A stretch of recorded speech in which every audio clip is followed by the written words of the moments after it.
Ce Shabbat, en Angleterre, le prince Charles sera couronné roi du Royaume-Uni. Au même moment, dans toutes les synagogues du monde, nous lirons la paracha de Hémor, qui nous enseigne cette merveilleuse idée que celui qui respecte et honore le Shabbat et lui aussi en fait un véritable roi. Car de manière surprenante, en préambule, la présentation de toutes les fêtes, Pessah, Shavuot, Sukkot, Rosh Hashanah et Kippour, la Torah rappelle l'obligation maintes fois déjà répétée de célébrer le Shabbat. Répétition inutile, surtout que le Shabbat est un jour sacré de paix, de sérénité, de délices.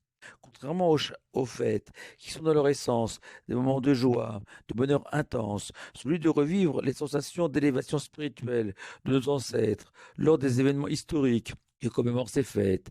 Pessah, la sortie d'Égypte, Shavuot, le nom de la Torah, Sukkot, les cabanes et les nuées dans le désert, Rosh Hashanah, la création du premier homme de l'histoire, et Kippour, le pardon accordé à Moshe aux enfants d'Israël après la faute du veau d'or.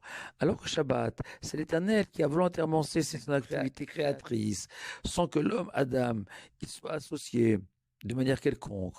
En un mot, Shabbat n'est pas véritablement une fête, même si c'est un jour exceptionnel. Il n'aurait donc pas dû figurer dans notre paracha comme la première des fêtes du calendrier.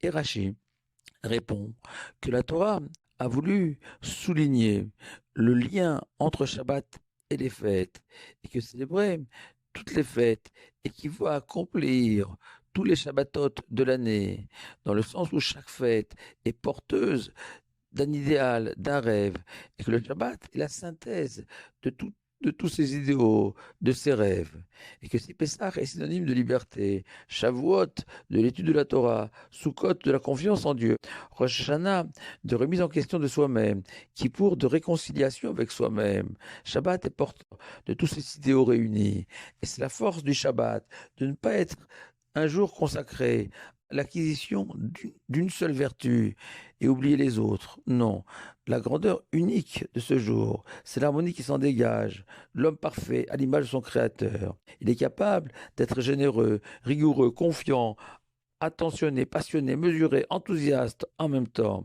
Et c'est là aussi la singularité d'un roi selon la Torah, qui n'est pas seulement un autocrate souverain régnant sur son pays. Non, le souverain doit être aussi celui dans lequel l'ensemble des sujets se reconnaît. Ils trouvent une part d'eux-mêmes, de ce qu'ils sont, à l'instar de Yehuda, fils de Jacob, notre patriarche et ancêtre de la monarchie. Yehuda n'était pas le plus pieux. Yosef, son frère, est lui surnommé le tzaddik, le pieux. Yehuda n'était pas non plus le plus savant en Torah. Issachar et Lévi étaient plus érudits que lui. Yehuda n'était pas non plus le plus fort. Shimon ou Gad étaient de véritables guerriers. Non, la raison pour laquelle Yehuda a été choisi pour être le roi d'Israël, c'est Yaakov qui la révèle, en lui disant, toi Yehuda, tu seras celui dont les avis, les décrets seront acceptés par tes frères comme ce moment crucial où tu leur as suggéré, proposé de vendre Yosef plutôt que de le tuer. Toutes les tribus se sont reconnues en toi, Yehuda, comme les sujets à l'égard de leur roi, comme les fêtes juives vis-à-vis du Shabbat, qui viennent et parlent le Shabbat de la couronne de la reine, et ces sujets, les juifs, de la couronne du roi, comme le raconte le Midrash, que la reine Shabbat est venue se plaindre devant l'Éternel. Chaque jour de la semaine a un conjoint, le dimanche a le lundi, mardi, mercredi, jeudi avec vendredi, et moi je suis seul. L'Éternel lui a répondu, je te rassure, toi Shabbat la reine, les enfants d'Israël seront ton conjoint, des rois en ta compagnie.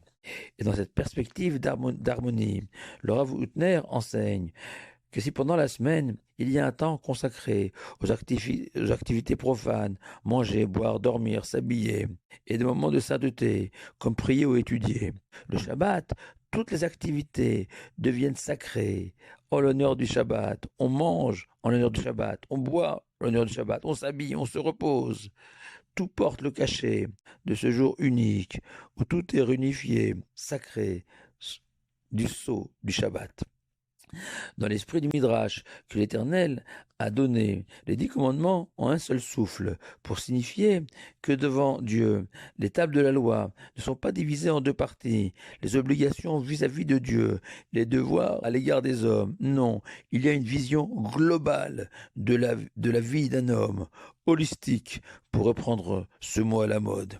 Plus encore, lorsque la Torah écrit 6 jours tu travailleras, elle fait allusion aux 39 travaux nécessaires à la construction du Mishkan, du temple du désert, de toutes les perfections symbolisées par chacun des ustensiles du Mishkan, depuis l'arche sacrée jusqu'à l'autel, en passant par la menorah.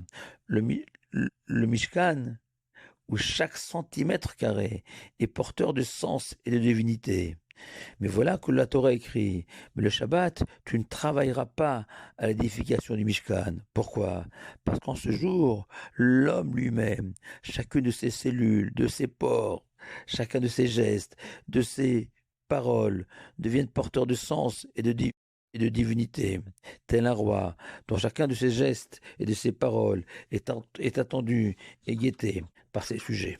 Pour la petite histoire, le grand rabbin d'Angleterre, Ephraim Mirvis, assistera à la cérémonie du couronnement du prince Charles. Mais il n'utilisera pas de micro pour bénir le nouveau roi, pour ne pas enfreindre le Shabbat, pour faire en sorte qu'un roi, celui qui respecte le Shabbat, bénisse à notre roi. Shabbat Shalom à vous tous.